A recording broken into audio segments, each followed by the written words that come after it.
Members, it's the appointed time. I call to order the meeting today. Let's first invite the officials to join us.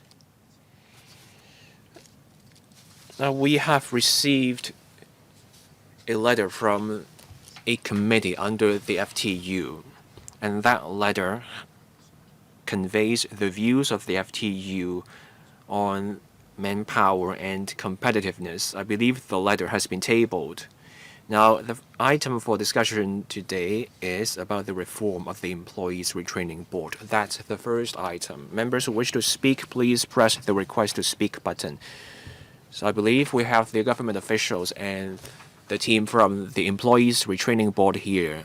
Now, whenever you're ready, please start walking us through the PowerPoint slides. Over to the ERB.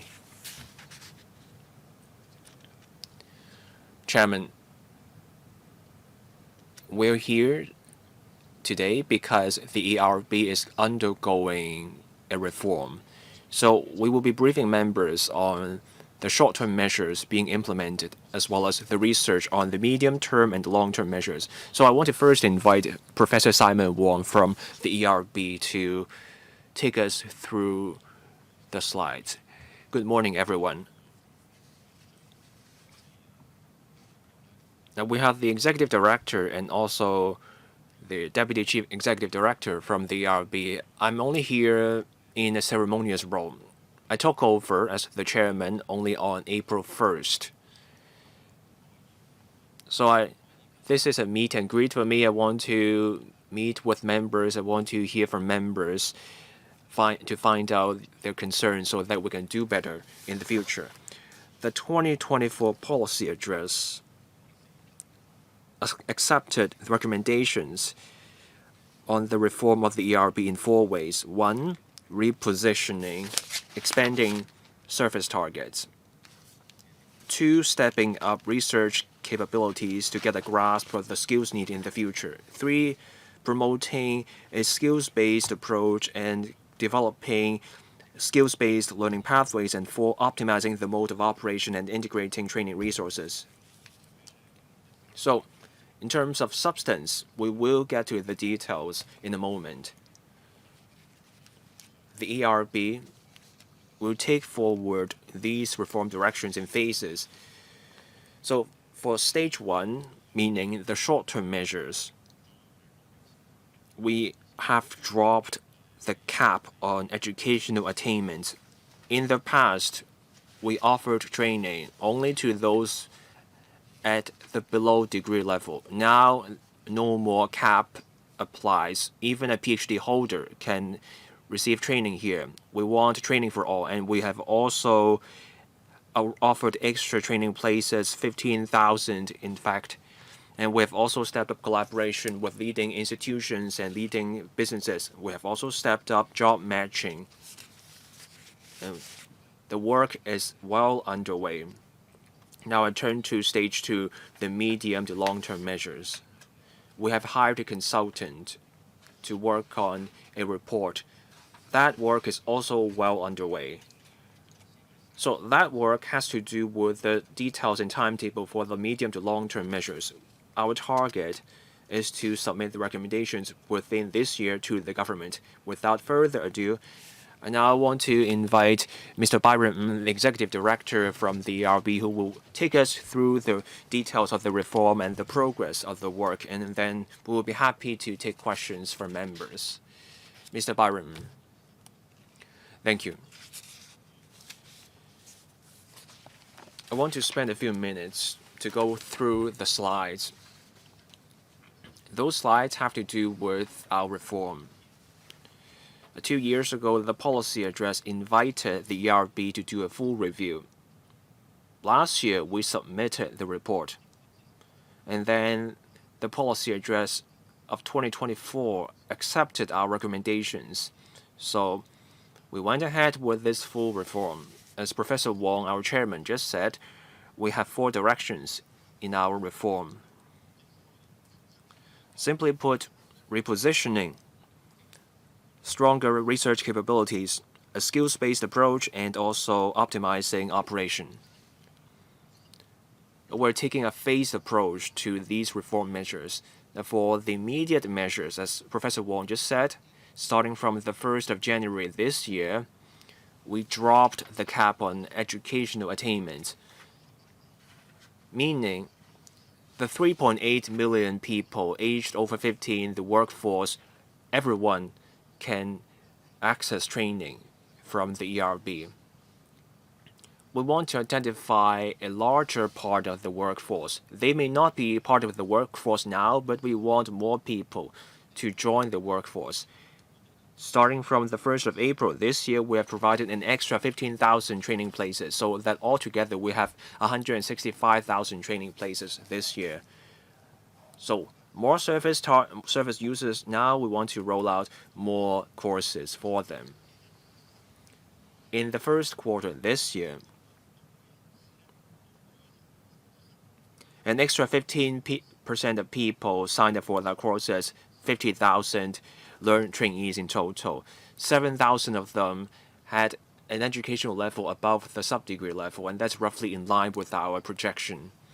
Apart from expanding the service target, we also have other measures in place, and that is developing emerging skills, and that's for people with a higher educational level. So starting from last year, we rolled out training courses on future skills for those better educated, so such as cybersecurity management, artificial intelligence, marketing on social media, virtual reality, ESG for the healthcare sector, applications of generative AI. So we rolled out these courses.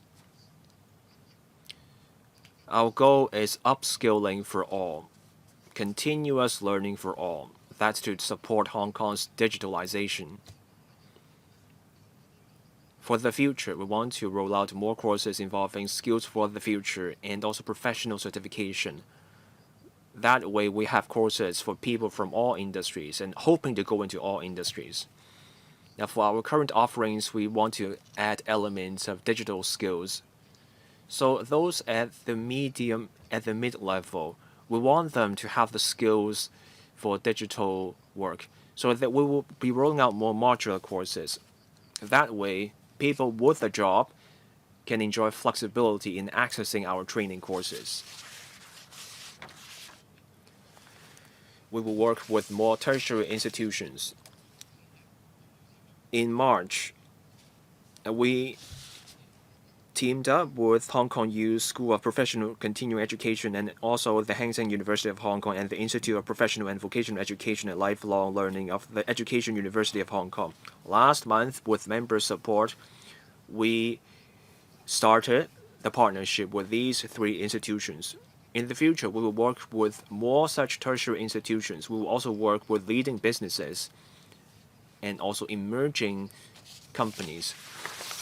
We're looking to work together to explore the skills needed for the future so that we can offer more training courses. And we're also working on career planning and employment support. We will step up the work here. In terms of program design, we want to have more career planning as part of our programs.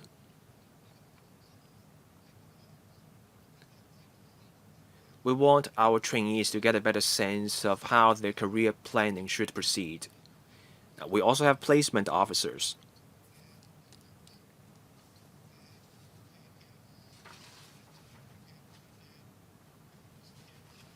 There are job seekers at different age groups, at different levels of career.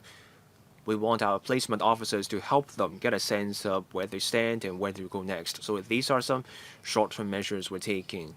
As Professor Wong said, we have hired a professional consultant.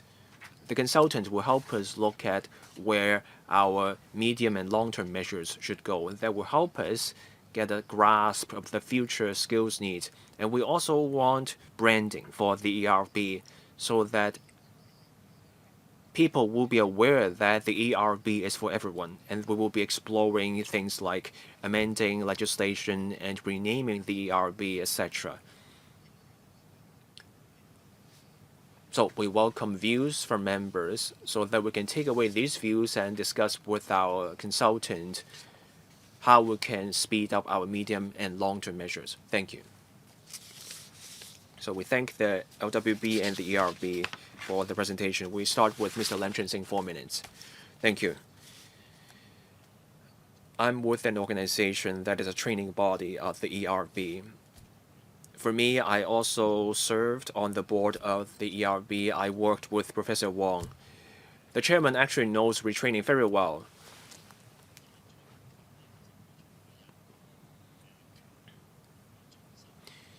Retraining is not just about education and training. It's also about welfare. There were grassroots workers. They were out of a job, so they received training so that they could find new jobs. Hong Kong does not have a formal unemployment assistance scheme. Those people, when they were jobless, they had no access to the CSSA. The ERB offered training worth thousands of dollars of assistance. So back then, the thinking was the retraining was a form of social welfare for workers out of a job. My question is, will we maintain this positioning after the ERB undergoes reform in the future? I support the idea that the ERB should also serve people with a degree, but the question is, where do we draw the line?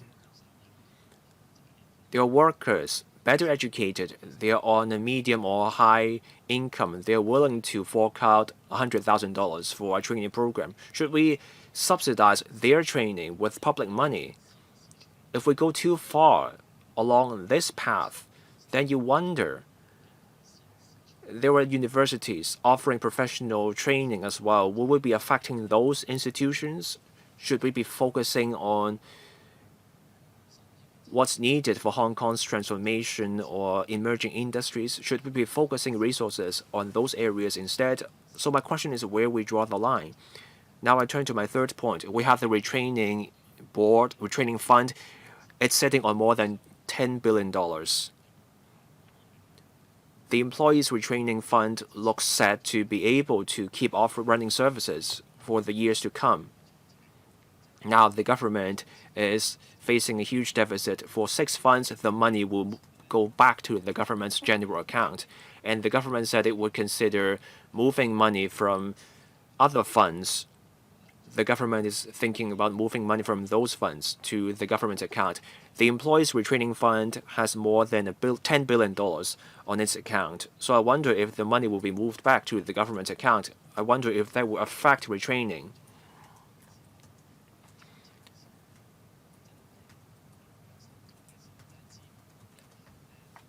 Will that restrict the resources for the ERB? Will retraining suffer? So this is a question about the long-term financial plans for retraining. So who will take the question, please? Mr. Byron can take the question about funding model and subsidized retraining. Mr. I thank Mr. Lam for his questions. We did the review last year. We decided that we would serve everyone in Hong Kong, but we would stick to our mission. And that means we will bear in mind the need of frontline workers, the grassroots workers. So our placement-linked courses will remain. Those courses will be for people out of a job. Those people may be struggling to tell where to access training or where to find a job. We will keep the placement-linked courses to help them, to show the government's resolve. Last February, the ERB got the approval to raise the retraining allowance from $5,800 to $8,000. So we will keep serving the grassroots workers, which is our mission. Now, we will have a larger group of service targets. There are better educated people. So where do we draw the line when it comes to subsidizing their retraining with public money? The unemployment rate is on the low side. We will serve all working people. And they're not just the better educated people. We will still focus on the frontline workers. that for people at different educational levels, in different posts, we want to offer different courses for them. We want something for everyone, so that people from all walks of life can move towards digital transformation and acquire skills for the future. So the part-time upskilling courses come with a fee. So for those earning more than $14,000 a month, they will have to pay the tuition fees. We want to offer modular courses. Our modular courses are in contrast to the months-long courses offered by the professional educational arm of universities. Next to speak, Mr. Chao Siu-chung. Thank you. Like Mr. Lam Chen-Xing, I would like to declare an interest that my organization is a training organization, a training body for the ERB. The ERB was established 3 decades ago. It has played a key role in the labor market. When the unemployment rate was high, it helped unemployed workers upskill and transform. I really appreciate the efforts of the ERB so far. During the pandemic, the ERB provided online training, and we saw good results. I remember vividly when we were short of health workers, the ERB very quickly launched some short courses for health workers. It's just days. And it very quickly provided a supply of health workers for residential care homes. I do note the 4 reform directions. The first one would be repositioning.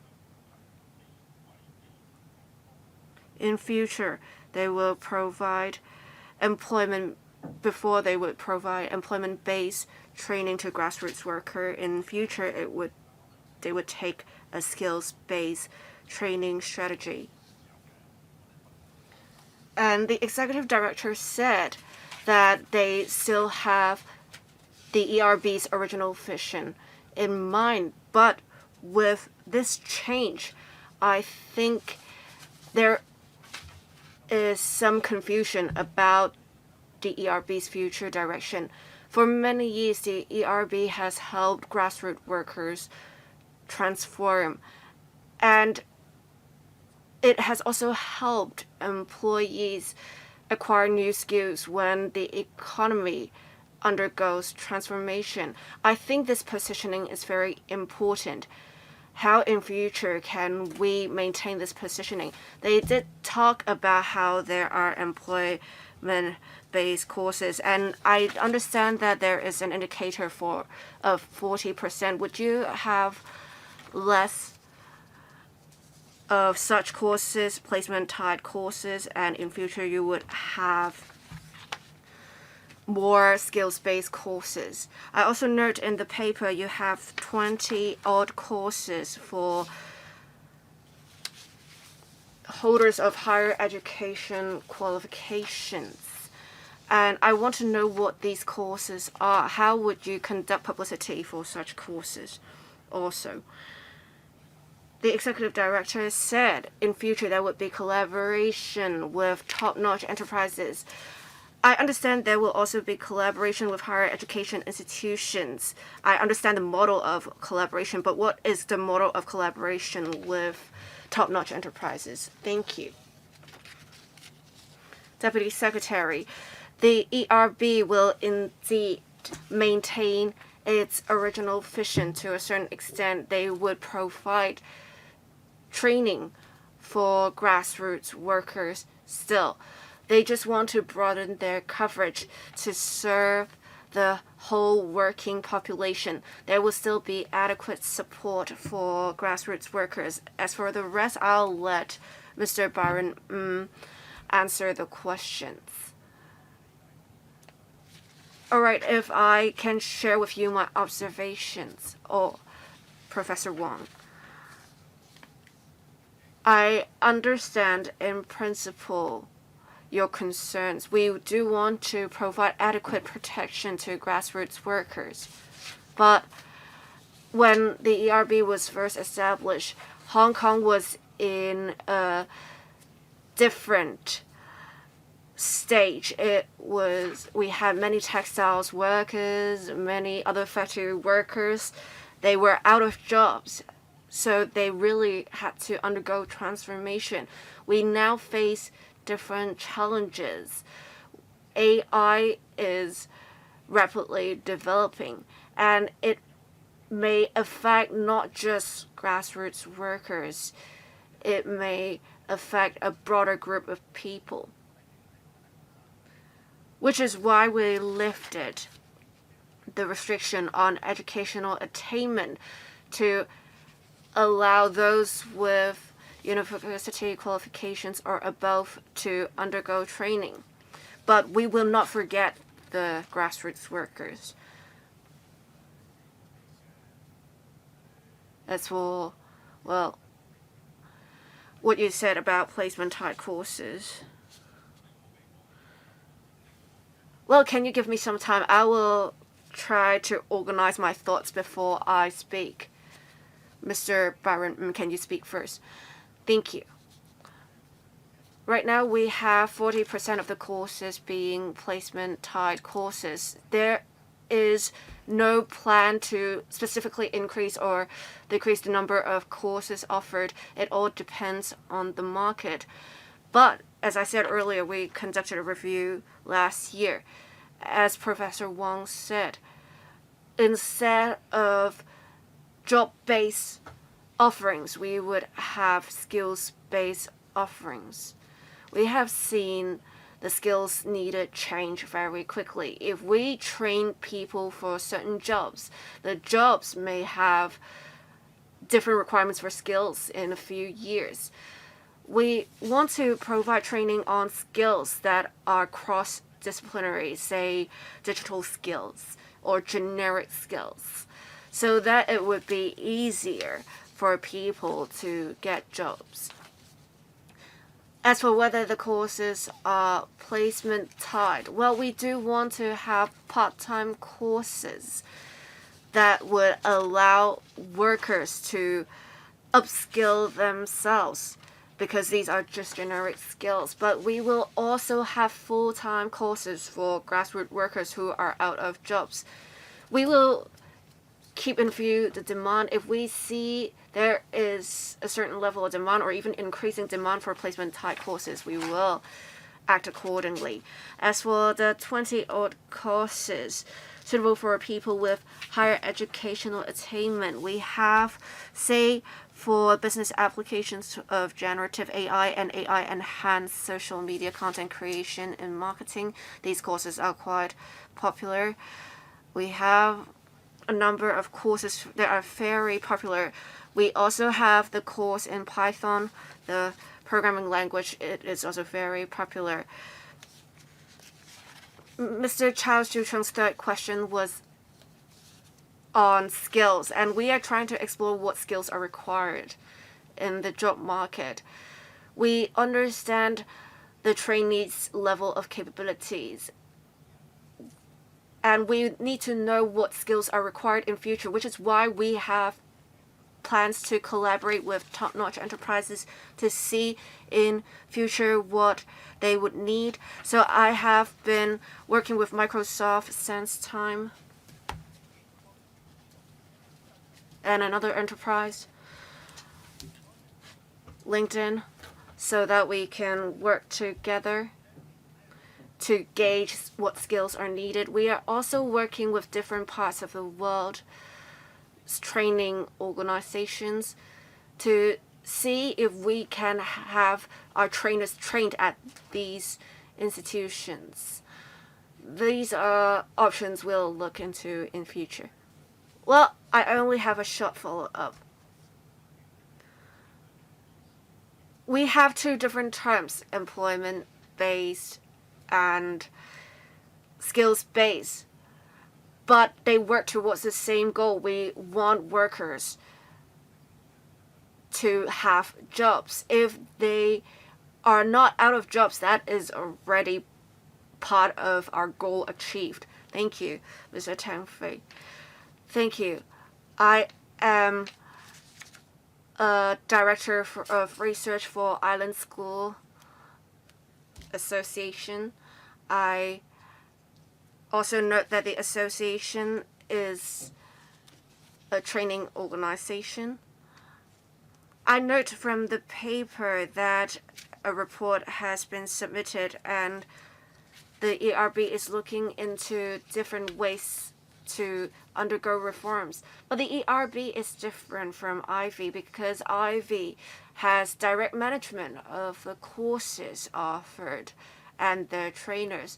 But then the ERB mainly outsources to the training bodies to provide training courses. I believe this model will not change. But then you also said for your fourth reform direction, you would optimize the mode of operation. So I want to ask, say for the complex skills courses, would you be operating the courses yourselves? Would you have the facilities to operate such courses yourself?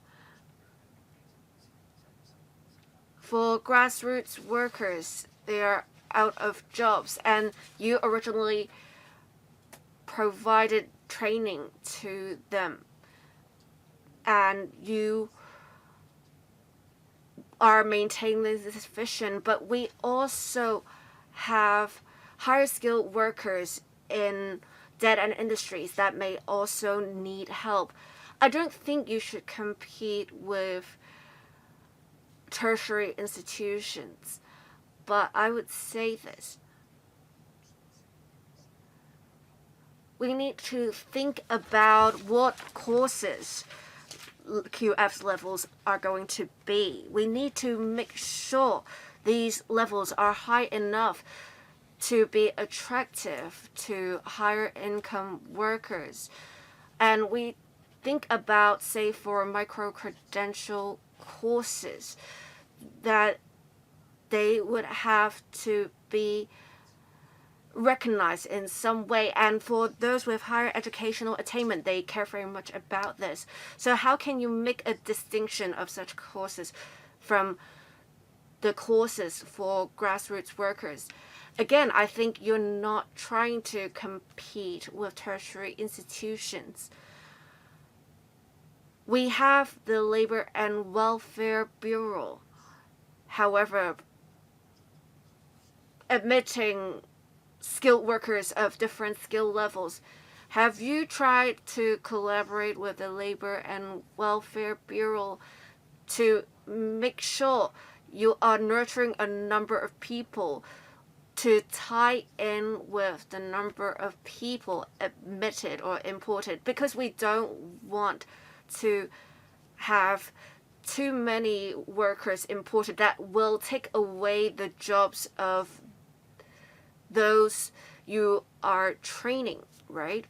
So what kind of coordination is there? Thank you.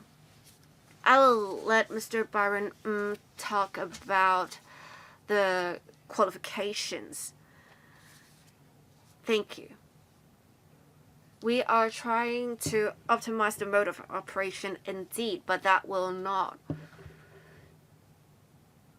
change our role as a coordinator, a body that provides funding as well as financial assistance to trainees. We will instead increase the number of courses offered and broaden our scope. We may strengthen the training provided to trainers. Right now, trainers are under the management of the different training bodies. In future, coming from the ERB, we would provide more resources for the training of trainers and the management of trainers. For training bodies that are not universities, if they are to provide digital skill courses or advanced courses, it may be difficult for them. So we want to rent advanced equipment to such training bodies. If they have such equipment, it may be more attractive. It may make them more attractive to trainees. Well, let me say something. I want to share some thoughts. I'm pleased to hear this question from the member. Within the ERB, I made this point specifically myself. The ERB is working like a platform. It's highly efficient and it's rare in Hong Kong. So our reform will not change this. Instead, we will want to even enhance this operation. I'm thinking about having an app for people so that people can check out the micro-credentials available and people will be able to see what training is available. That's in my head. We want to move there instead of hiring more instructors directly by us. Now, for the better educated workers, we used to focus on people with a sub-degree or below. So our courses were at levels 1 or 2 within the qualifications framework. Now we are expanding the service targets. That's why we're teaming up with more universities. We want to offer more courses at levels 3 and 4, so at the mid-tier. Those courses will be for the better educated workers. So those people will have an easier time landing a job at the mid-tier. And once things are in place, and then we consider offering courses at level 5. Even then, we won't be competing with universities because we will be offering bite-sized modular courses instead of structured courses like 1-year or 2-year degree programs.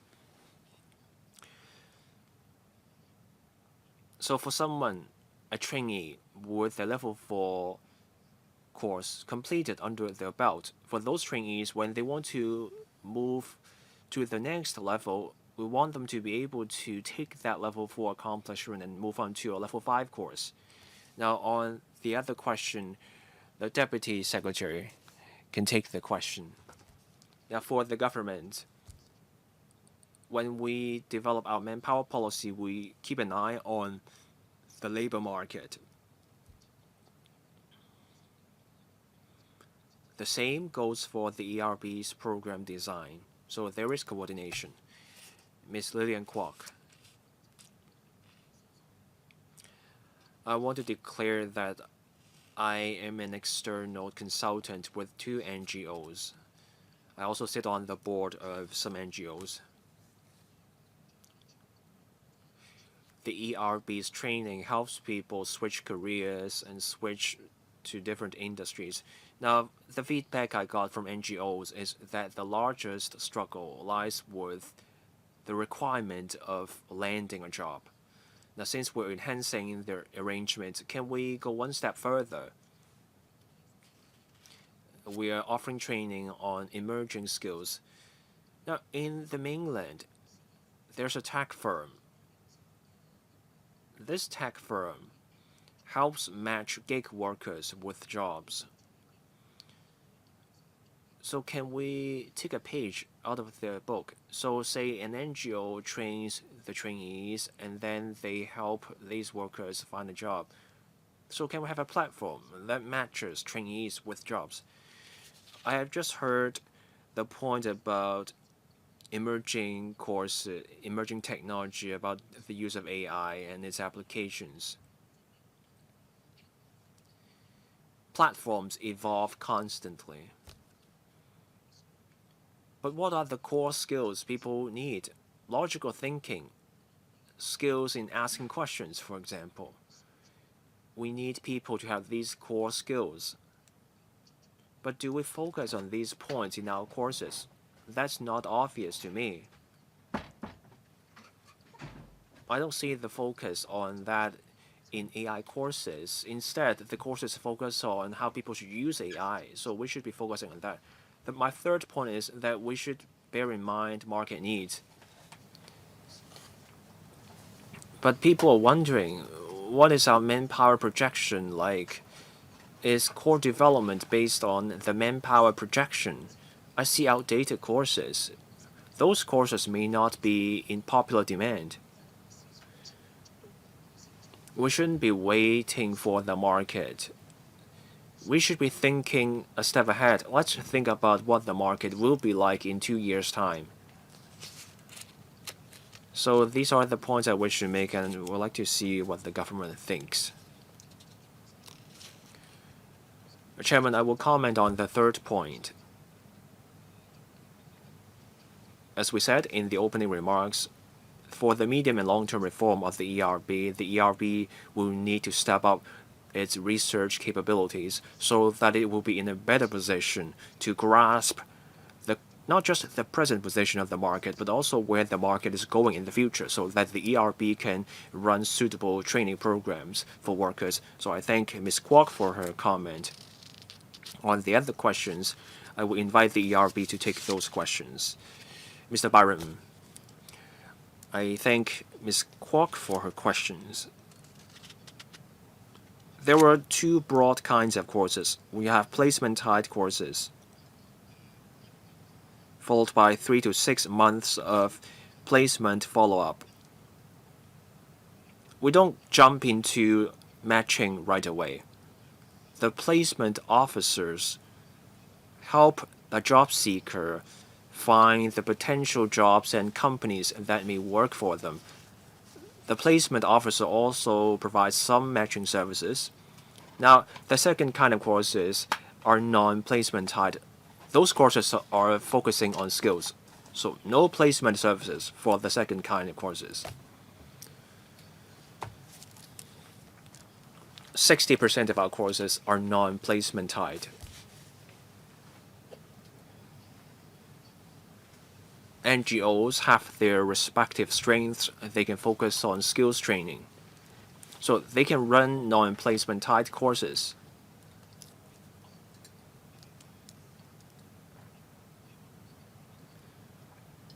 We're also offering training for our placement officers on employment support and career planning.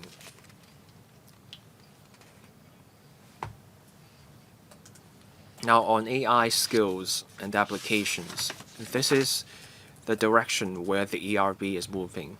Now for the top-tier research, we leave that to universities and research institutes. For us at the ERB, we want to promote the use of AI in, say, catering, property management, etc. There are now courses on the use of drones. In different scenarios, we will continue to strengthen work on this front.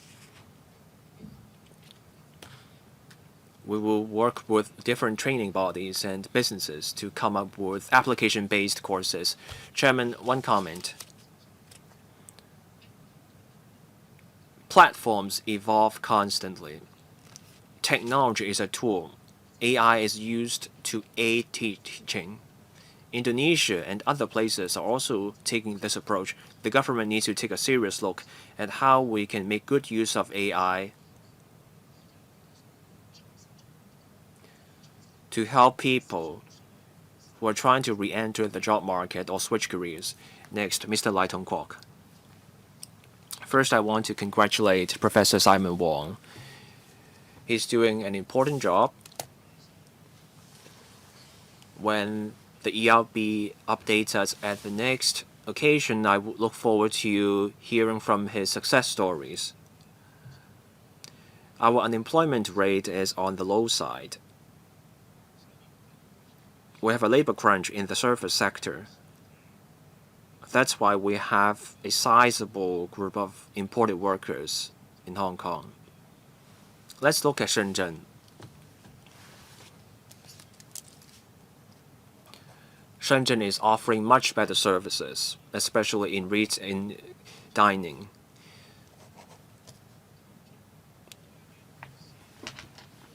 So given this, will the ERB offer training on improving service quality?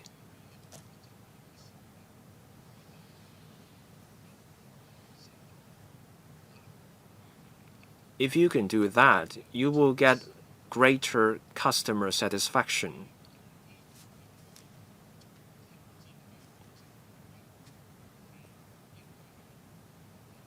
That should help our service sector, currently struggling.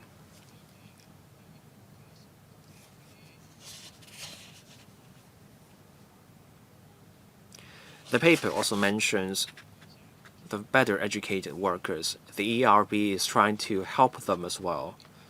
So the executive director said the ERB would work with leading businesses. Let's be more aggressive.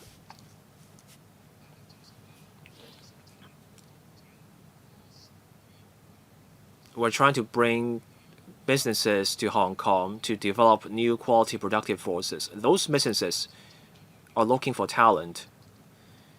And in R&D and manufacturing, those firms also need the grassroots workers. Those businesses know what they are looking for. So let's team up with those businesses. So in that case, you train the workers. Those businesses find the workers they need. And those workers will get the skills needed for the industries of the businesses we're bringing in. The government is trying to bring firms in emerging industries to come here. We have to work together to help these businesses, so that even the less educated frontline workers can pick up the skills, and they will be more comfortable about receiving the training for the long haul. Otherwise, something goes wrong with the operation, those businesses get skittish. The mainland has abundant workers, and the mainland has well-educated workers.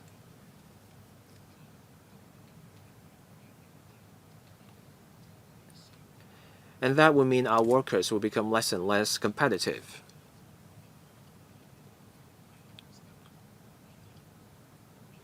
So we can stick to the current mode of operation of the ERB. The ERB will have a hard time with training the trainers.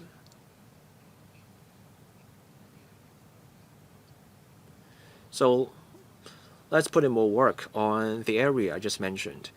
Chairman, the ERB will take the question. I thank Mr. Lai for his valuable views. We note his comment.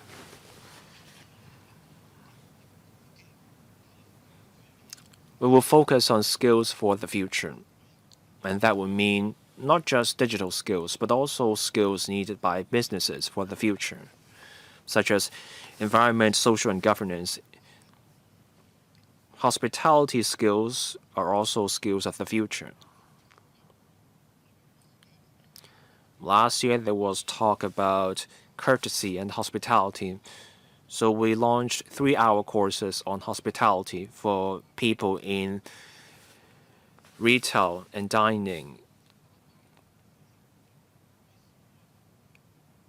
We want more businesses to arrange those training for their workers. Communication skills will remain the focus for our skills for the future training. Now, for firms in emerging industries coming to Hong Kong, they will be a priority for us as we reach out to them. We work with Cyberport. We talk about how we can work together. We find out their needs, and then we explore bespoke training programs for them. So we will take away Mr. Lai's comments and implement them. Chair, excuse me. I have some follow-up questions. If you have, say, provided training to a trainee, would you provide them with any certificates? There will be certificates. Thank you. Mr. Kwok Wai Kung. The ERB was established 30 years ago. I thank the ERB for providing support to grassroots workers and upskilling them over the years.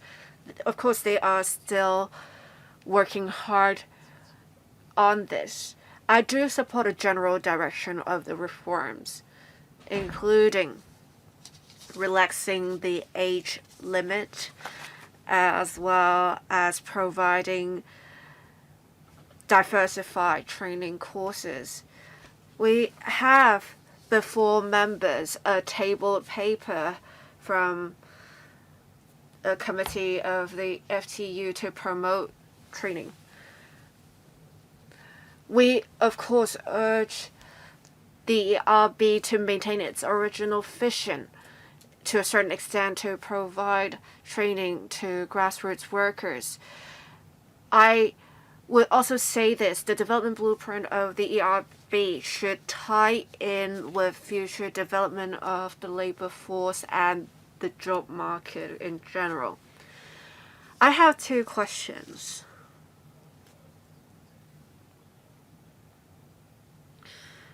I do note the reform directions. These are general directions.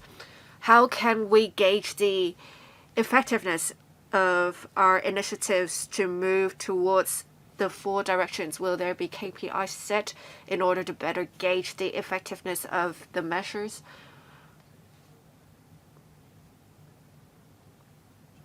You will collaborate with higher education institutions to provide the more advanced skilled courses. I understand your logic. But I would say this. I am thinking the institutions would treat the workers, well, not their own workers, but the students, the trainees. The ERB would provide financial assistance, but then the higher education institutions may charge relatively high fees. We need to make sure workers can afford the courses, and it should be reasonable for them. How can we ensure that? Thank you. Mr. Byron, we have all along had KPIs to gauge the effectiveness of our initiatives. We also have committees monitoring the performance of the board. As for the new target groups, our new measures such as to incorporate more career planning elements, we will also have an office that will work specifically on that, and we will make sure to report to the council and other stakeholders our initiatives and their effectiveness. We have 2 main categories of courses. We have placement-type courses as well as skill-based courses. We have people, whether they are, regardless of their educational attainment, if they are earning $14,000 or above, they would have to pay. Otherwise, they won't have to pay. Thank you. Professor Chan Wing-Kwong, the microphone is not on. The microphone is not on. The microphone is not on. Oh, it has now been turned on. Thank you. I very much support the reform measures of the ERB. I have some questions to follow up on the contents, however. In 2025-2026, the annual number of training places increased by at least 15,000. That means the ERB will provide not less than 165,000 training places, and it is recorded since January 2025. Over 7,000 trainees with educational attainment that are above sub-degree level. And you expect because in Q1 there are already 50,000 people applying. Will you have enough quota for the year? If you expect a greater demand, will you adjust the quota? And have you got feedback from the trainees with educational attainment above sub-degree level? Since 2023, we have the supplementary labor importation scheme, and we have seen a higher number of imported workers. Would you have, for those industries, provide specific training so that it can lower our reliance on imported workers and provide companies with adequate local supply of workers? I also have another question. With the courses that you provide,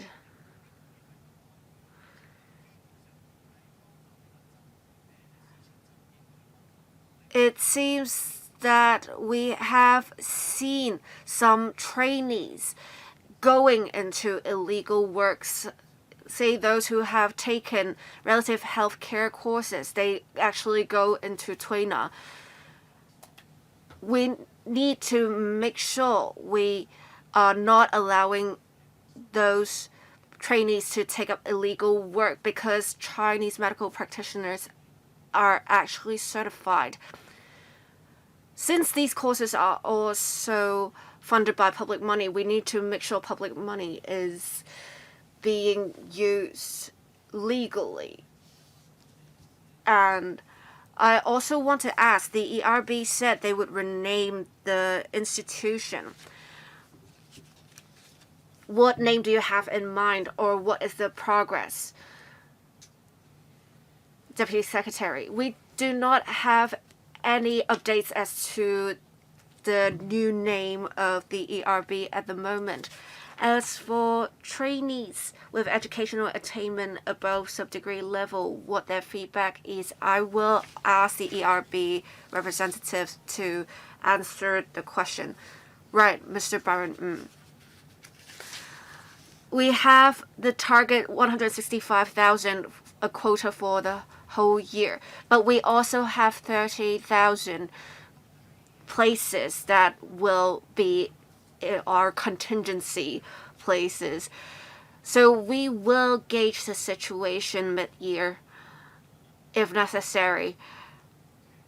We will convey to the Bureau that we may need to adjust the quota then.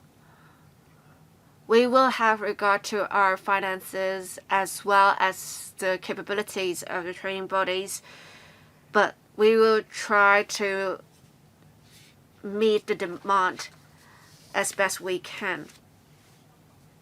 I also urge the member to rest assured we have all along have regard to the market needs. We have reference to the market demand. So the training courses provided will not be something that the market doesn't need.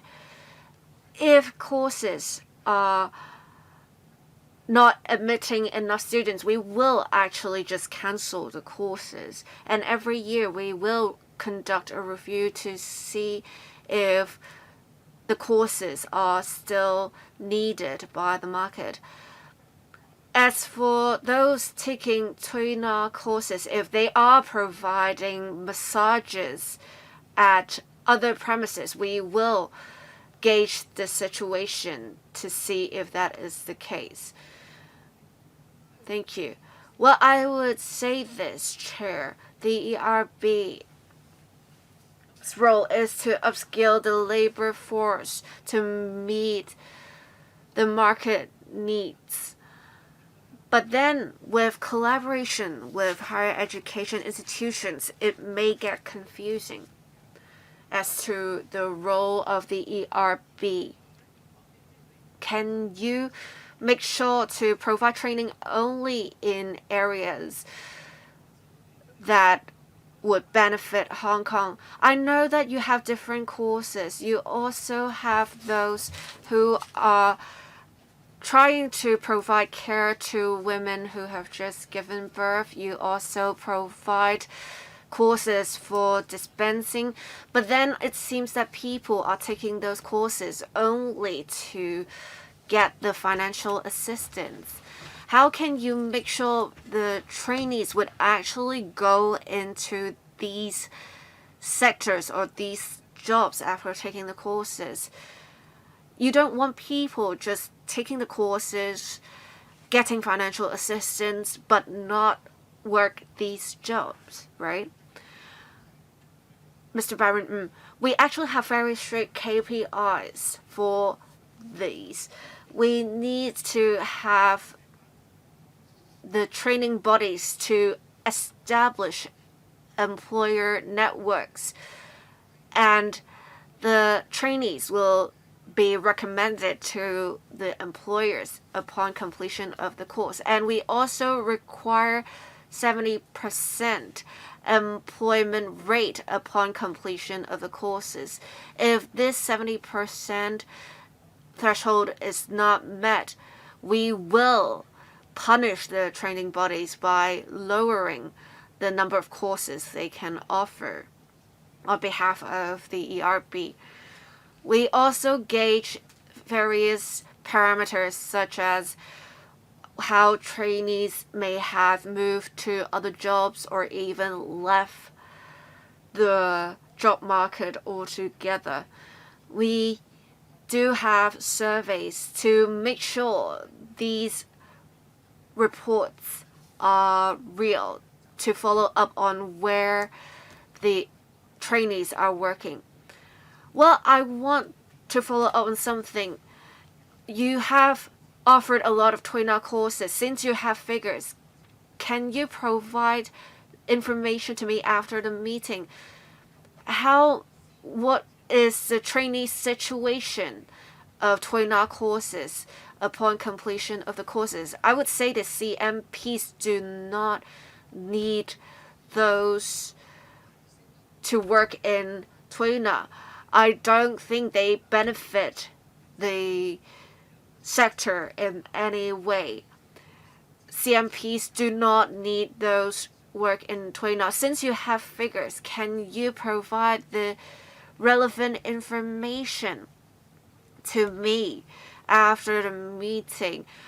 I see a problem of trainees of TOEIC courses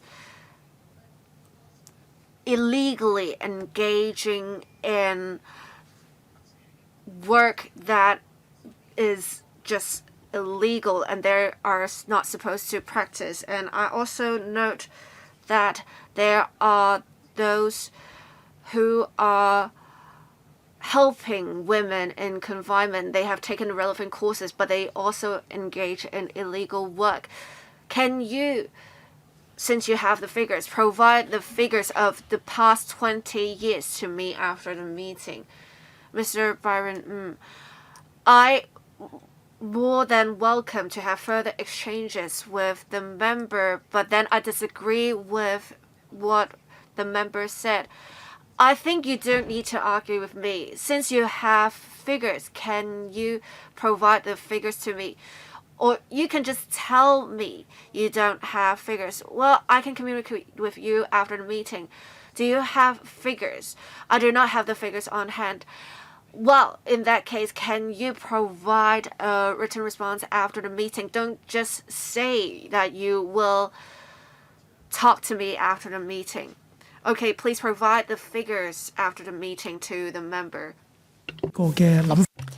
Now, I have some thoughts on the reform. And this is something I have been saying for many years. I hope that the ERB, once it's renamed, should be a coordinator. And that covers not just ERB's own courses. I hope the future ERB can also cover the YETP's courses and also the Continuous Education Funds courses. I'm looking for a platform with a renamed ERB. It will serve as a coordinator of all retraining courses and this body will also be monitoring those courses. Now, there are upskilling courses. There are people criticizing these courses, saying that people take the allowances and they treat those training courses as interest classes, and they're not looking for employment. Say flower arrangement or latte art training courses.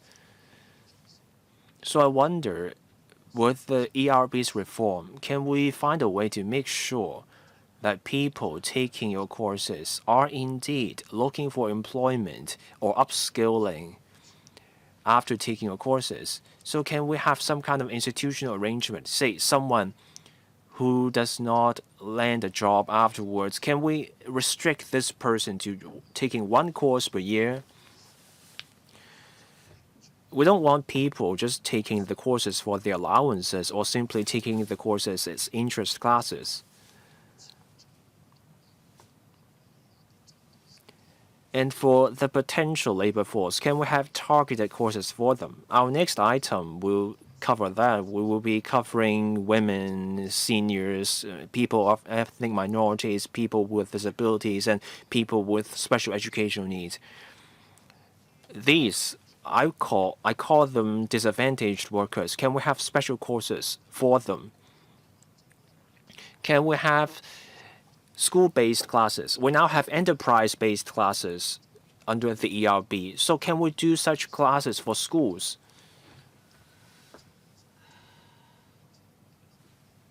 So I wonder if the ERB, once it's renamed, can do more on this. My last question has to do with foreign domestic helpers.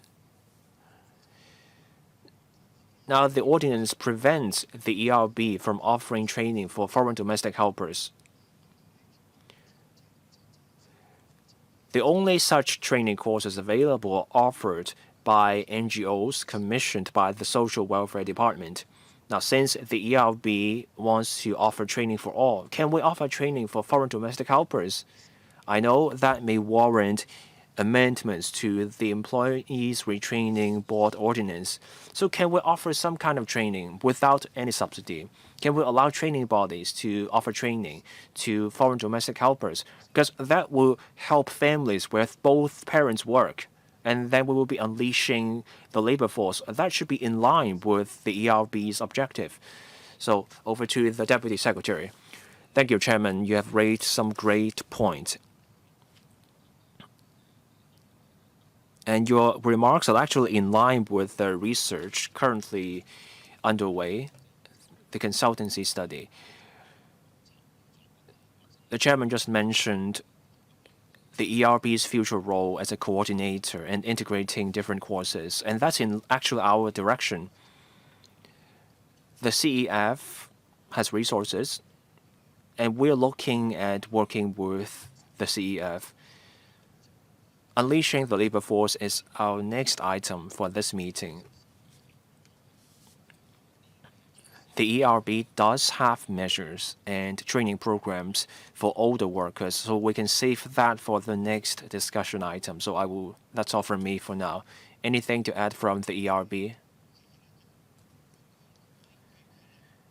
I'm pleased to let the chairman know that now for the YATP, starting from 2 years ago, we have been working with the Labor Department. Now, for all YATP trainees, all those training courses are now under the roof of the ERB, so that is already done.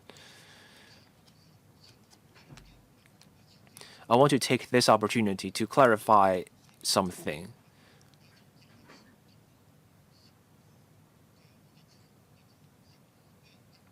When we say retraining for jobs, we're not just looking at long-term jobs, the conventional jobs. There are freelancers, people starting a business online. We offer courses on flower arrangement, latte art, or bakery. People take those courses and then they make products and sell them online.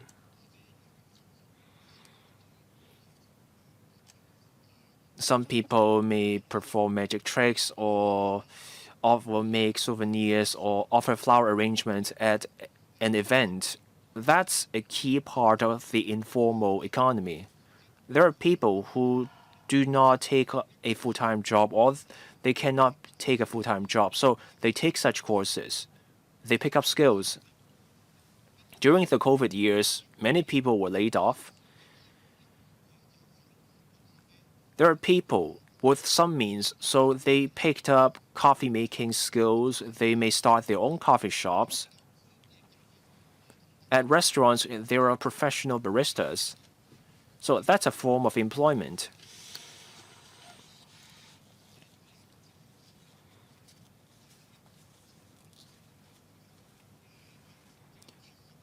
As we offer placement-tied courses, we look for the 70% mark. If a course falls below that target, we follow up. And when people do land a job, we follow up to find out how things go. We keep an eye. Now, on guarding against abuse,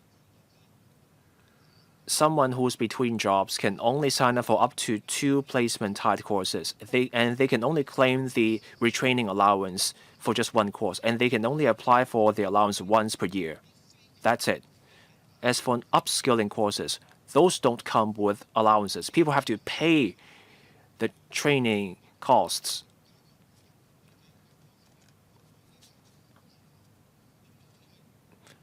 Now, for placement-tied courses, the training body has to meet with the trainees. The training body has to find out whether this trainee was in a job and why they're looking for a job. So these are some administrative steps we're taking.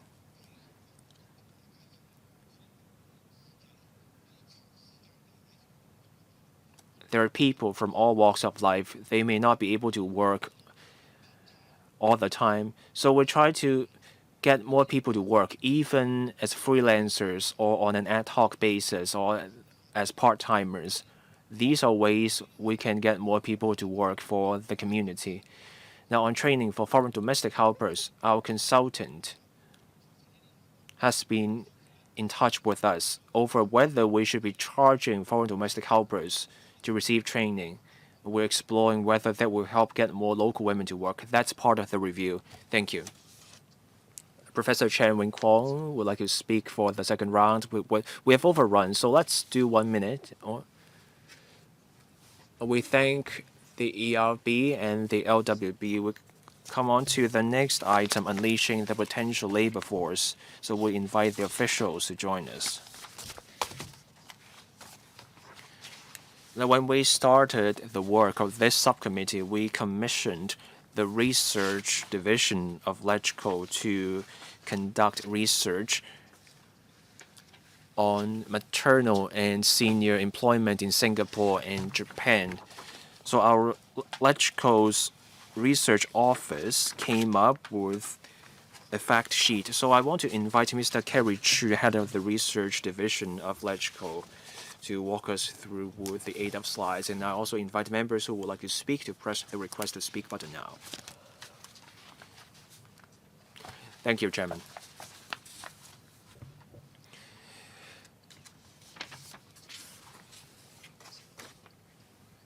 So, unleashing the labor force, we want to focus on 2 groups of people.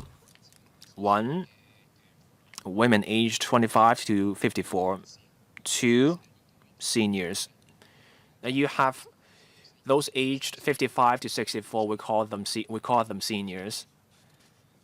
And then you have the elderly, aged 65 and above. All together,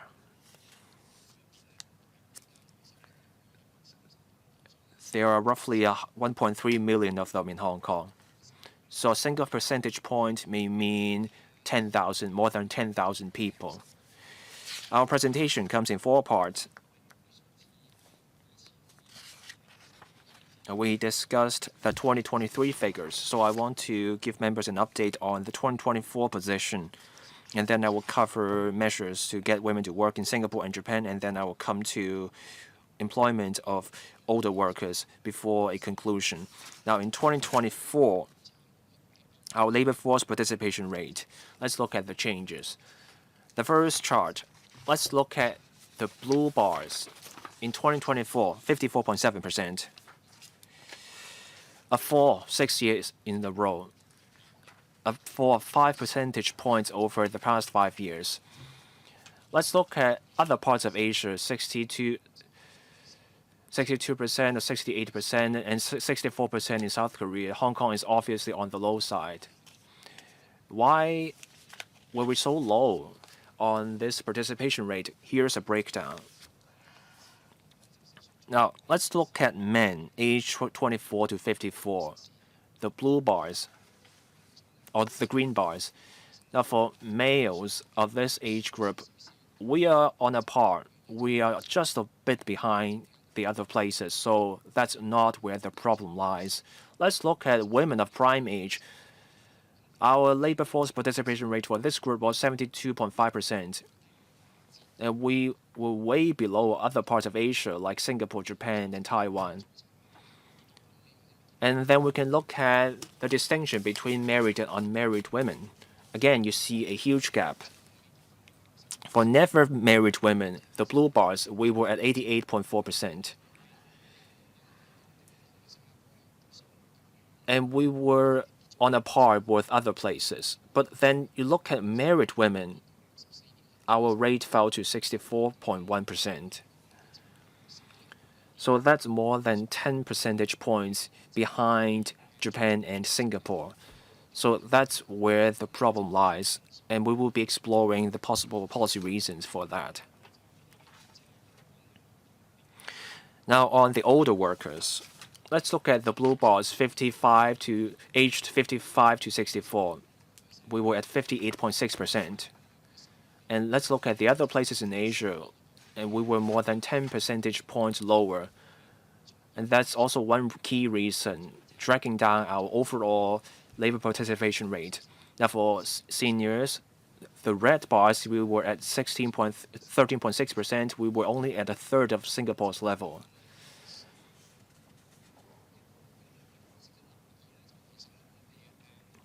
One thing to look out for. Now for seniors, the rate starts falling into the 50s, but even at 50, we were way below than other places. So does it mean retirement starts kicking in early in Hong Kong than in other places? Food for thought.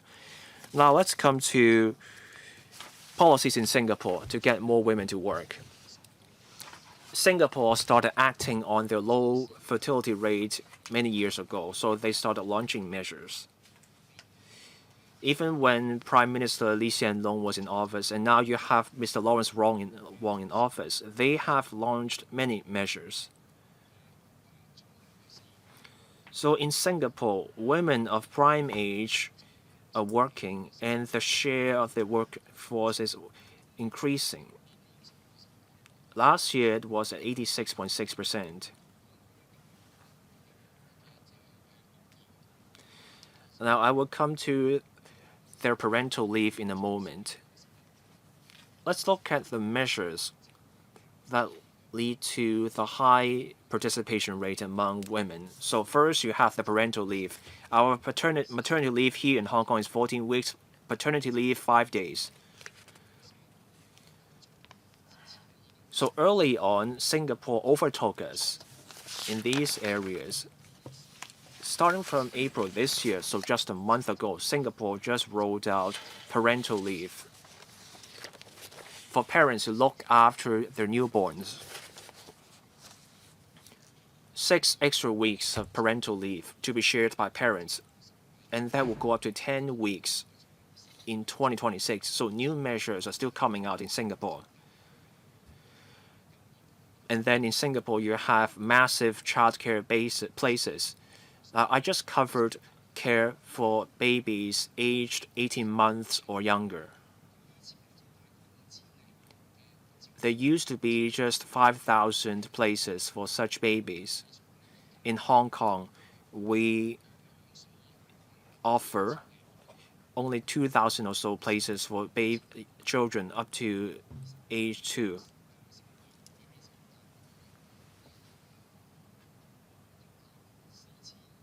Singapore now stands at more than 14,000 such childcare places. So That's immense help for mothers.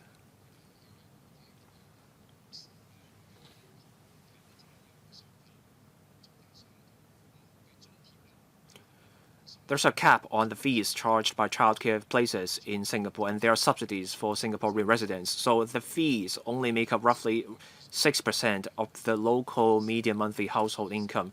Now, for Hong Kong, childcare fees make up 15 to 20% of the median monthly household income. Thirdly, promoting flexible work arrangements for mothers who are working. As you may have observed, they may not be able to work regular hours. So there is in Singapore the tripartite standard on flexible work arrangements. There is quite a high participation rate from employers, and 80% of the flexible work arrangements were offered by employers under request. In December of last year, the flexible work arrangements became mandatory in Singapore. All Singaporean employees can make a formal request in writing to the employers. Employers must respond in writing in 2 months. They may reject such requests, but employers must provide valid reasons. 4. Tax incentives for working mothers. It's not like the child care tax concessions we provide in Hong Kong. Singapore has, on top of working mothers' child relief, a qualifying child relief. So a specified proportion of earnings of working mothers are exempted from personal income calculation, with an exemption rate of 15% for the first child, 20% for the second child, and 25% for the third child and beyond. What is happening in Japan? In the 2010s, the ex-Japan Prime Minister Shinzo Abe has been providing more childcare places. And last year, Fumio Kishida has also tried to increase the child care related services places. So you have seen the labor force participation rate of Japanese women rose steeply to 83.6% in 2024. However, many of the women are only taking up work as dispatch or part-time workers. So many independent studies find this may reflect unfairness to women in Japan, that there is gender inequality.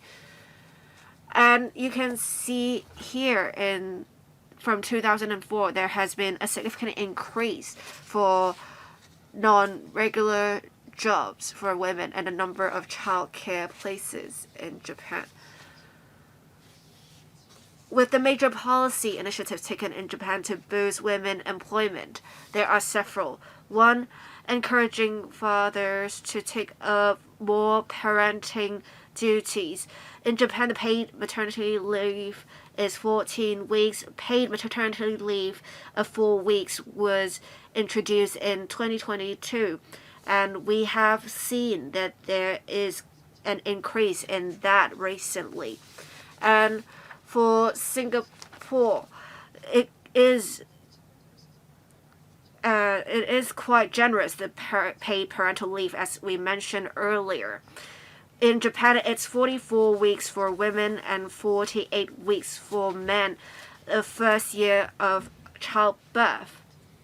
Notwithstanding this generosity, the take-up rate of parental leave for fathers was quite low because the fathers thought the employers wouldn't like it, which is why in 2024, the Child Care and Family Care Leave Act was amended to have the take-up rate of parental leave by fathers increased to 50%.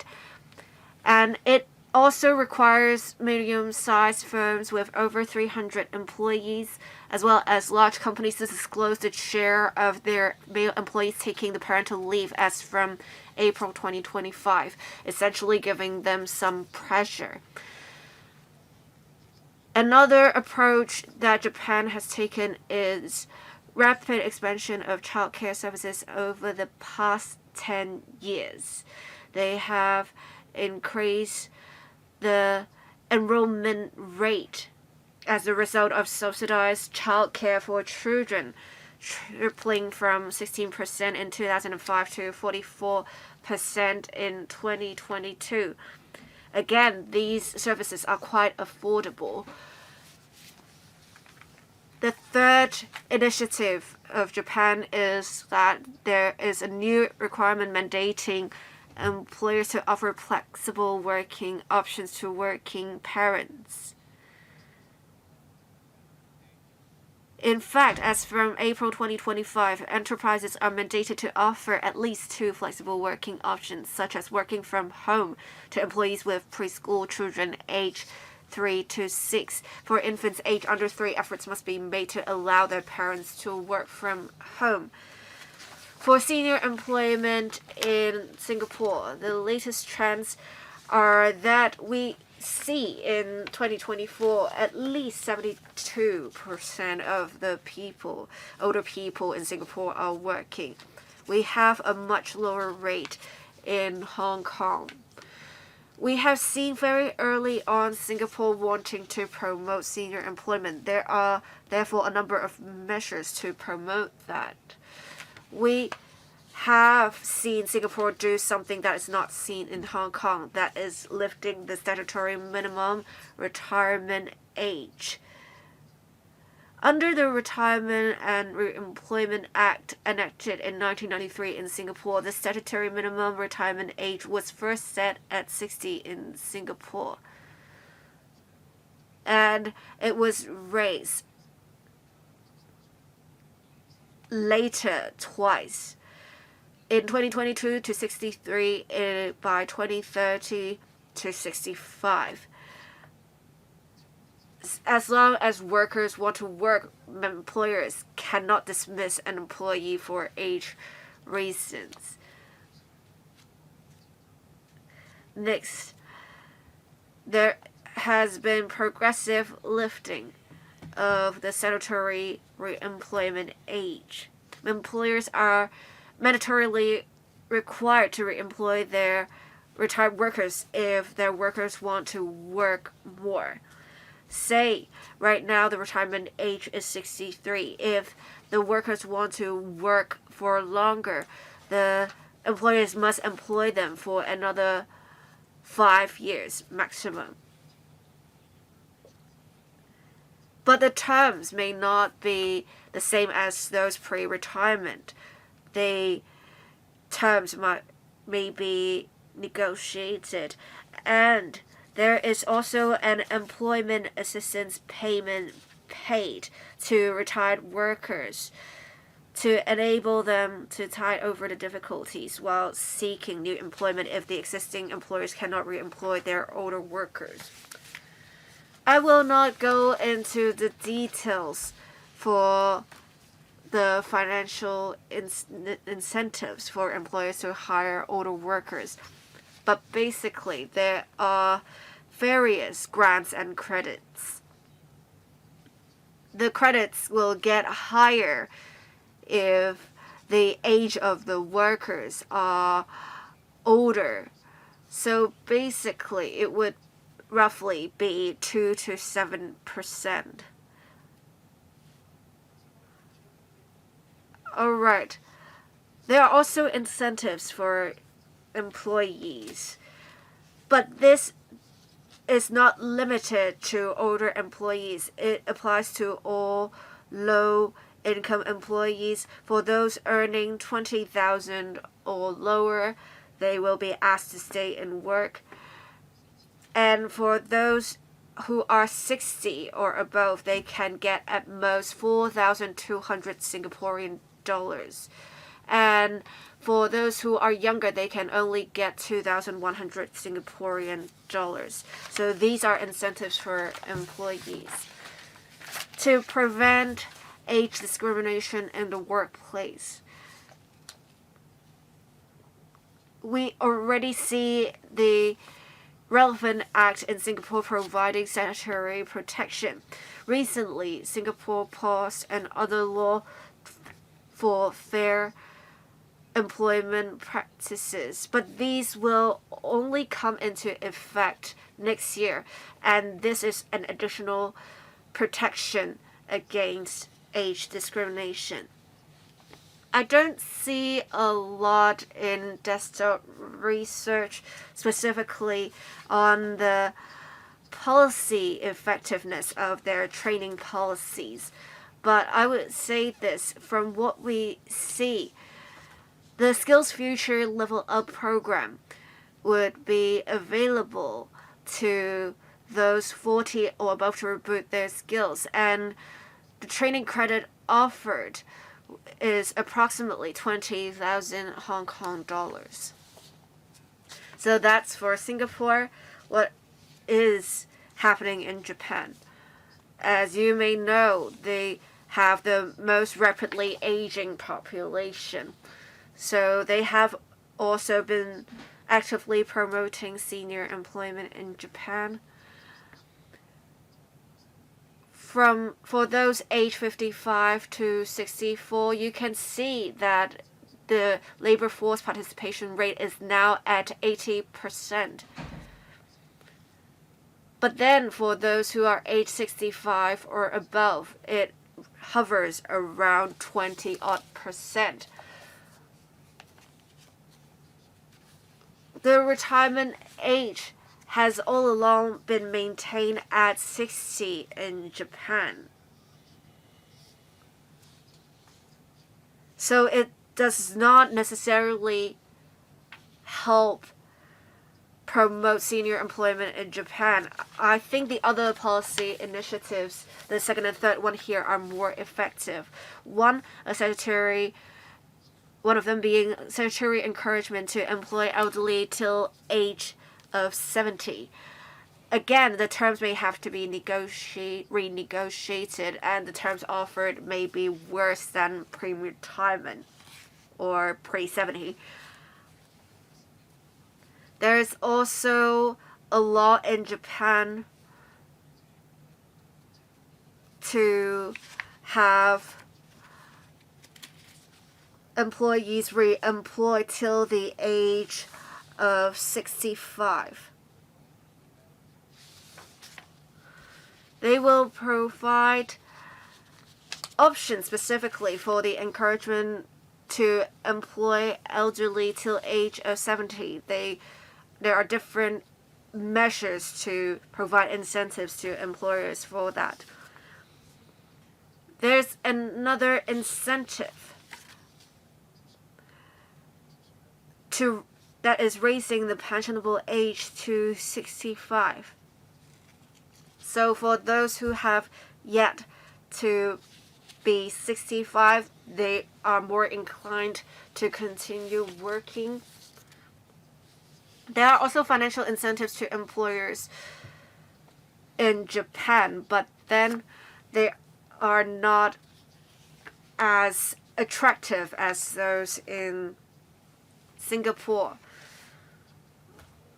We also have legal protection against age discrimination in the workplace in Japan, like in Singapore. So I won't go into the details here. What is special in Japan is that there is a platform of temporary jobs for older people at silver human resources centers, say at childcare centers, supermarkets. These are jobs that are easier, less demanding, and we have those enrolled earning monthly approximately 2,000 Hong Kong dollars. So these jobs would be quite suitable for the seniors and the elderly. Let me also share with you some of the IMF's observations. when the IMF conducted Article 4 consultations, they made some recommendations for Hong Kong that we are to promote labor participation, especially for the groups of seniors as well as women.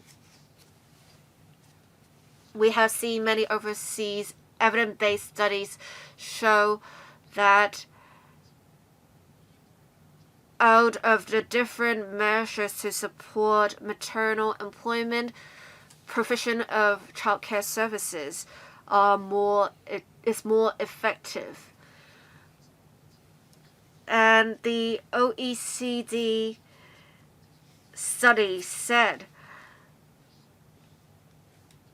according to their surveys, those aged between 55 and 59 do not have a high probability, do not have a high percentage of them working in the same post 5 years later. So that is somewhat alarming. Thank you. That's it for my presentation. Joining us are also the Undersecretary for Labor and Welfare, and we also have people from the Social Welfare Department. So let's do 4 minutes for each member as we enter the Q&A session. Mr. Chao Siu-chung. So we agree to discuss this fact sheet. How come we're getting no paper from the administration? Even if we have agreed on discussing the paper, presumably the administration has read the paper. What are the thoughts of the government? And in response, the government should have provided some papers. Chairman, when you discuss with the administration in the future, can we get the administration to do a better job? I want to clarify that this is an item we initiated. We commissioned LegCo's research office to come up with a fact sheet. So our LegCo's research office briefed us on the report, and the government is here to hear our comments on this fact sheet. Got it.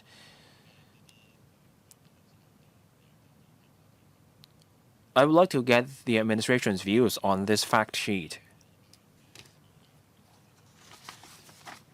Now, our labor force participation rate is lower than the neighboring regions by a huge margin, especially for women and older workers. We're way behind Singapore and Japan.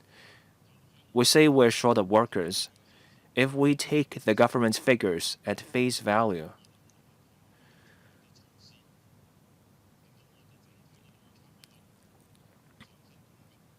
we could have taken some measures. Increasing our LFPR by, say, even 5%, we will need way fewer imported workers. But our overall LFPR is way too low. And you can see that when you compare and contrast our position with that of Japan and Singapore. Japan and Singapore have many measures to get more women and older workers to work. Let's look at childcare, employment support, flexible work, and also laws against discrimination. Hong Kong should work on these areas. So I want to hear from the administration, what does the government think?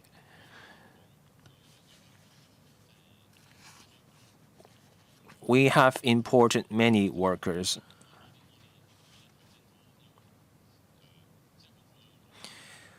We asked the government to get more older workers and women to work. The government has responded by taking some measures.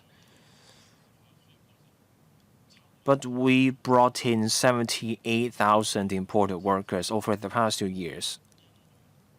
Our observation is that the imported workers took away the very jobs.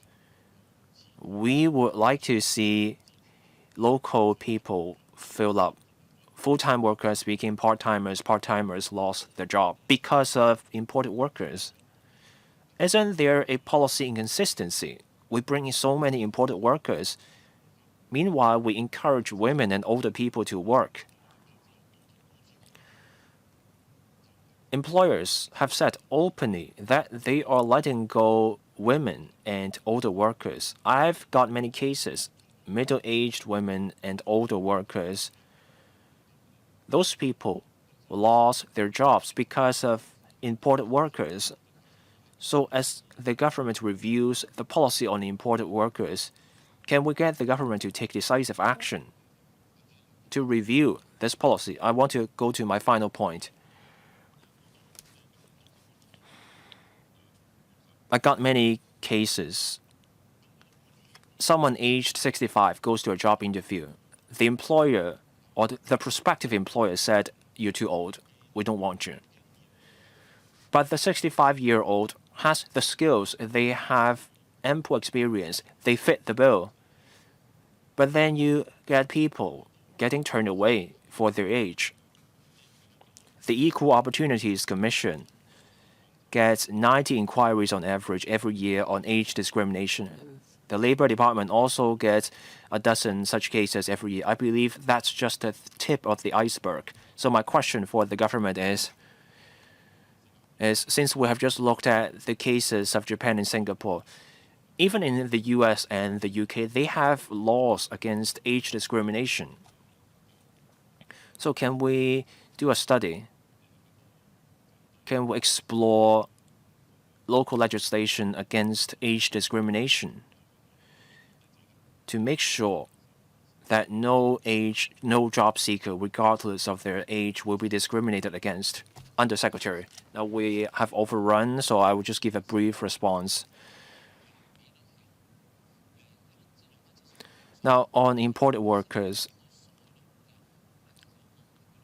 Singapore uses imported workers heavily. It's more than 10, up to 20%.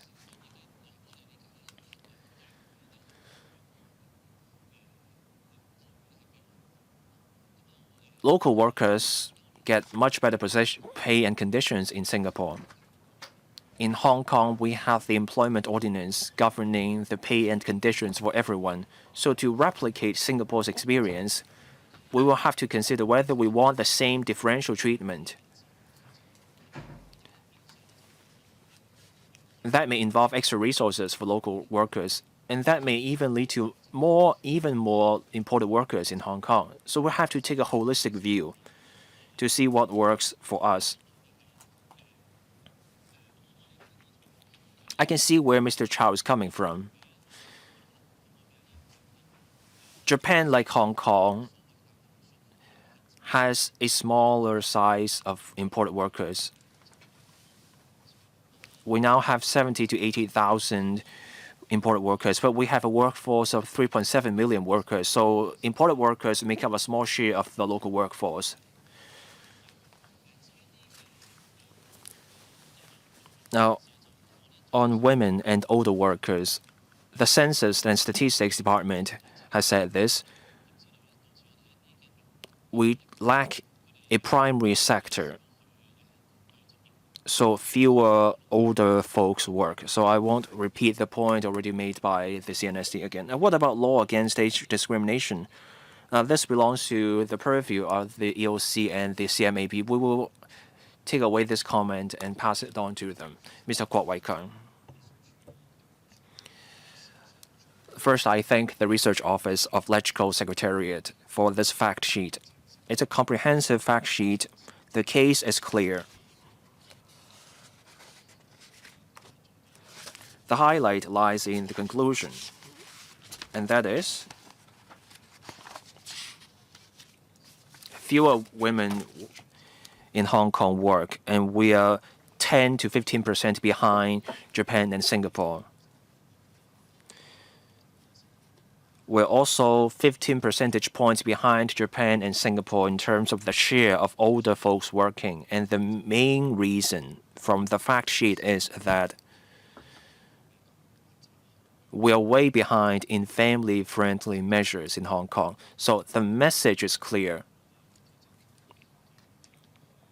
The question is, what does the government here make of the fact sheet?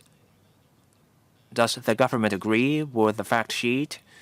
Meaning, if we want more people to work in Hong Kong, we have to go for those family-friendly policies. In 2015, we got 3 days of paternity leave. 2019, we got it to 5 days. It's still 5 days now. But in 2022, Japan started with 2 weeks of paternity leave. Hong Kong is way behind in labor rights. So my question is, to get more people to work in Hong Kong, are we done? Is there no hope? I think members from the business sector will also have something to say on this. Or are there things we can still do?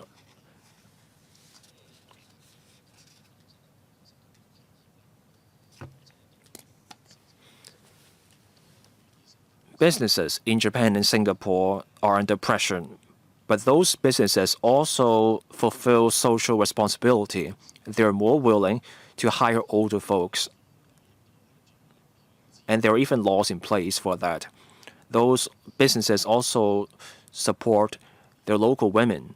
So for Hong Kong, can we also do it? Do we have what it takes to offer such support? Or do we simply hire imported workers and just let our local people go jobless? It's a question of whether we have this community-wide consensus. So, are we all agreed on this? If not, then this meeting is pointless. Undersecretary. I thank Mr. Kwok for his questions. We're discussing a broad topic. It's more than just employment. There are also benefits. In Japan, you can see many welfare measures going into the employment issue. So Japan has raised the pensionable age to encourage employment. And for us in Hong Kong, to get more older folks to work, we may have to raise the age threshold for the old age living allowance. Do we want that?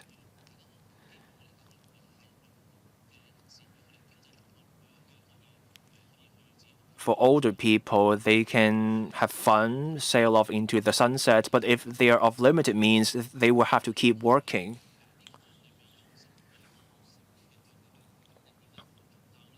Now, we haven't taken a deep look at why Japan is doing what it is doing, but there are financial reasons for older folks to be working in Japan.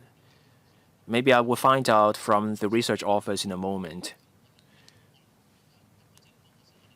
For the HKSAR, we would like to see people here retire with peace of mind. That's our position. Chairman, I need a response. The fact sheet says family-friendly policies help get more people to work. So, is our government going to do the same? Can we do this?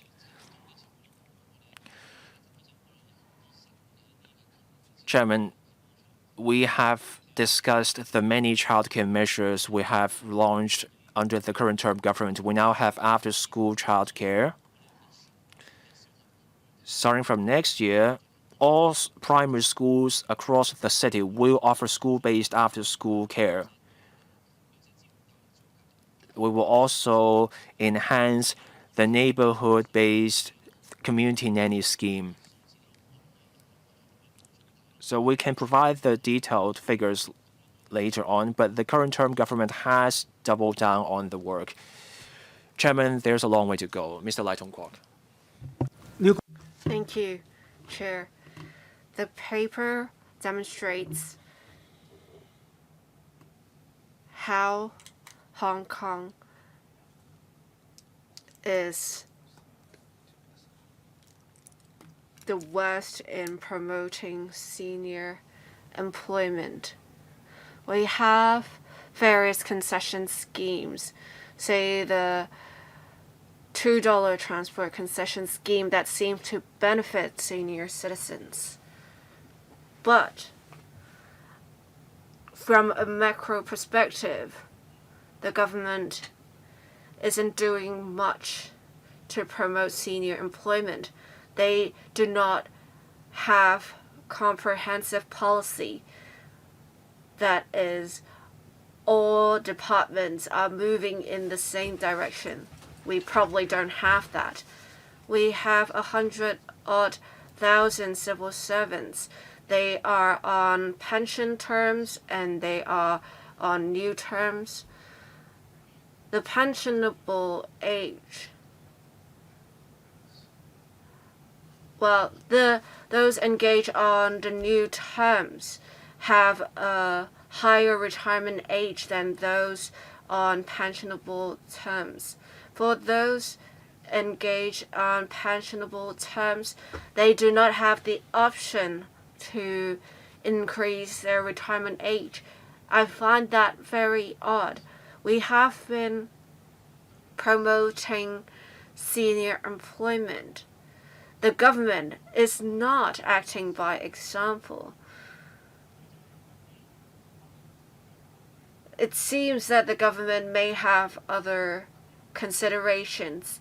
I think this may not be under the purview of the Undersecretary. I can already imagine what answers he'll give me. I think it's not just about what happens within civil service. It is somewhat telling of what the government thinks. How can we actually promote senior employment by acting by example? Is there room for improvement on the Secretary of the Civil Service? Well, we have been importing workers when needed. We do also provide an option for the elderly. We have provided incentives to the elderly to work. We have, as the member said, the $2 transport concession scheme. We also have the reemployment allowance, as well as the employment program for the elderly and middle age. But you have to understand, we need to provide a freedom of choice to the elderly, which is why we have been providing mostly incentives for the elderly. We do not want to force them to work, because for the elderly who are better off, if they don't want to work, why should we force them to work? I think we just want to offer an option for the elderly should they wish to work for longer. But the government, of course, has some other considerations, but these are policy considerations specifically. Thank you. Mr. Xu Kafei, I think we are going in the right direction to unleash potential labor force. We have seen women and senior citizens being our main target groups for the unleashing of potential labor force. We have seen many people comment that there is inadequate support for women and elderly persons, especially for women if they have to care for their children.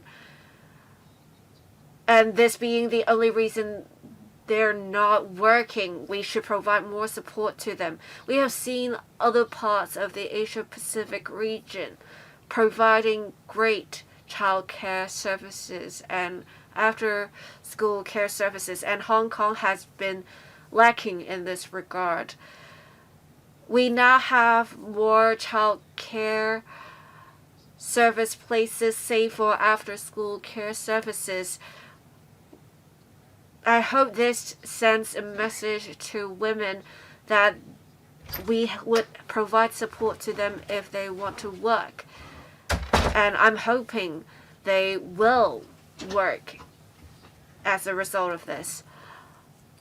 But I also note some other members say, for senior citizens. Compared to other parts of Asia, Hong Kong has a lower labor force participation rate. And the Undersecretary said we have mostly tertiary industry operations. We do not have agriculture primary sector. And this is unlike Japan. But I would say this, even if Japan has a huge primary sector, if you ask the young, they are also engaging in agriculture. They would have labor force participation rate across all ages, from the old to the young and the family. But Hong Kong has no agriculture, so the elderly are just staying at homes rather than perhaps working in agriculture or their family farms. Some older people work because they want to work, but then some actually need the money. I think, to be honest, most of the senior citizens working would fall into the latter category. They're working because they need the money. And I would say this. Hong Kong is a relatively affluent place, and it has been affluent for quite some time. And if you compare Hong Kong with Singapore, I don't think it is a fair comparison, because we have more millionaires in Hong Kong compared to Singapore. We have many retirees who are still capable of working, but then they are already quite well off. They don't need to work, so they don't work. So I think we need to think about how some retirees are well off enough that they don't have to work, so they don't want to work beyond retirement age. Also, there are housewives who are in relatively well-off families. They don't have to work, so they don't work. But I'm not saying you shouldn't encourage women and senior citizens to work. But I would say this: if you have jobs that are only providing a $20,000 income, it may not be very attractive to these women and senior citizens. That's it from me. Thank you. Alright, it's now my turn to speak. For the Social Welfare Department, they now provide allowances only and training to senior citizens and disabled persons, but would you consider providing training and subsidies for foreign domestic helpers so that we can have more women working? We do have some employment centers, but they are not very useful in a way. They do not provide adequate support to those seeking jobs. We have various kinds of employment centers at the moment. Would you consider making some changes to employment centers to have the employment centers provide specific services, say to senior citizens, and employment centers providing specific services to women? Can we have reference to our successful experience with the industry-based employment centers or the employment centers for youngsters to see how we can better unleash labor force? Who is going to answer this question? Undersecretary. Well, let me answer your questions first, and I'll let my colleagues supplement my answers. I think the chairman for mentioning many different services of the Bureau. We now have a pilot scheme to engage NGOs to provide training to foreign domestic helpers for senior citizens and disabled persons. We have yet to gauge the effectiveness of such schemes, so we do not have plans to expand the pilot scheme at the moment. But I would understand that foreign domestic helpers are capable of taking care of babies even without training. We right now have 10 employment centers, and of course they would also serve women and senior citizens. As for whether we can have employment centers providing specific services to women and senior citizens, we will need to gauge the situation later. Ms. Jade Wong or Ms. Wendy Chow. Thank you. In general, foreign domestic helpers, they would have already undergone training if they are to care for young children. For child care, we will have child care centers provide services because their personnel are specifically trained in this area, and they can provide specific training to the foreign domestic helpers. Thank you, Ms. Jade Wong. I would like to thank the chairman for being very familiar with the work of employment centers and the YES, Youth Employment Start. We regularly hold employment talks to facilitate quick exchanges between employers and employees. They may even have interviews on the spot. And for the elderly and middle-aged, because we have the employment program for them, they would actually get quicker services through the program. We will review the various services to see how we can rationalize the services. We also know the chairman's suggestions. I think you should also make sure your initiatives tie in with the reforms of the ERB. Can you provide one-stop services through your employment centers? Before, I note that in Tinshui Wei, they have in the building the different centers, employment centers, as well as the ERB center, and the efforts seem to be somewhat overlapped. I think there should be changes made. Before I ask the Undersecretary to speak, I will extend the meeting by 15 minutes. Chair, I would like to say something.